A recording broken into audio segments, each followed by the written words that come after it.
Welcome back, and now Storyboard 18 Soumya Tiwari is in conversation with Kate Beddoe, Director of News Partnerships for Google APAC. She was recently visiting India. We caught up with her on the sidelines of her visit and spoke to her about Google's stand on the use of generative AI in news, their initiatives on localization, and how is this tech giant fighting misinformation. Listen in. Everybody is talking about artificial intelligence, AI, and generative AI. And I wanted to understand the kind of impact you think it has on the news industry and what Google is doing about it. There is enormous potential and opportunity for creating operational efficiencies. We're talking to newsrooms who are using AI in a range of different ways, which are all very exciting, users that the organizations themselves are developing, things like using AI to create standard reports around things like weather or stock markets, where it's highly data-driven. And what I'm hearing, and particularly I'm hearing it this week, being here in Delhi, is that is allowing newsrooms to spend more time on things like ground reporting because they're spending less time on process. And I believe that that's one of the trends that we will see emerge, is a reconnection with what is unique and special about journalism as we free up some of the obligations elsewhere through the use of efficiency gaining techniques and tools.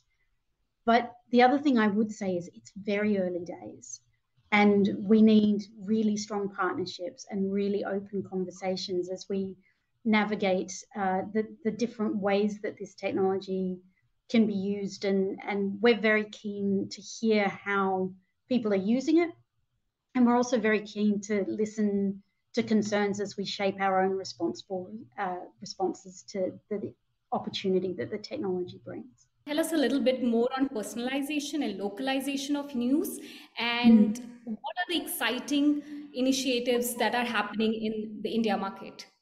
Well, I think when we look at the India market, our investment in bringing India languages to the fore has been something that's been happening over time. And so today's announcement, where we've added 2 new languages to Google News, is such a great example of that continued investment.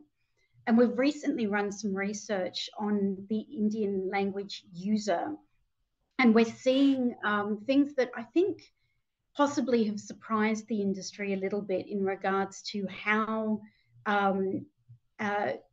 educated they are, how attractive they are from an advertiser perspective. And so our hope is that by creating more platforms and sharing our research and really partnering with the news industry to ensure that there is quality content available regardless of language, we're able to deepen the relationship between the news industry and connect them to users regardless of language and provide further deeper opportunities. And so today's announcement is just the next step in what has been a very long commitment looking back and will be a very long commitment looking forward. We have this huge issue of misinformation, especially on digital news platforms, and social media, of course, adding to it, amplifying it further. What is Google doing to fight misinformation in India? So this is one of the biggest challenges that we see globally, but particularly in India, and as we head into the elections next year, it is even more important. And so again, we have a legacy. If you have a look at things like the fact-checking network that we've established, our team has trained more than 43,000 journalists in creating collaborations around misinformation so that we can help newsrooms identify and stamp out misinformation and hoaxes when they see it.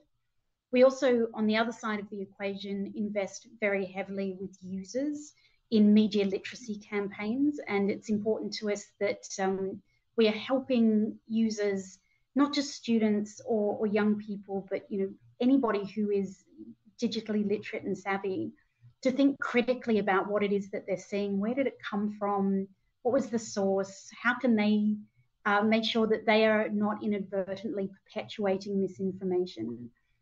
And then finally, we're looking at our tools and how we can use our tool set to be able to improve signals within our platforms. So we are launching a increased fact check presence on our platforms and poll check as we go into the elections.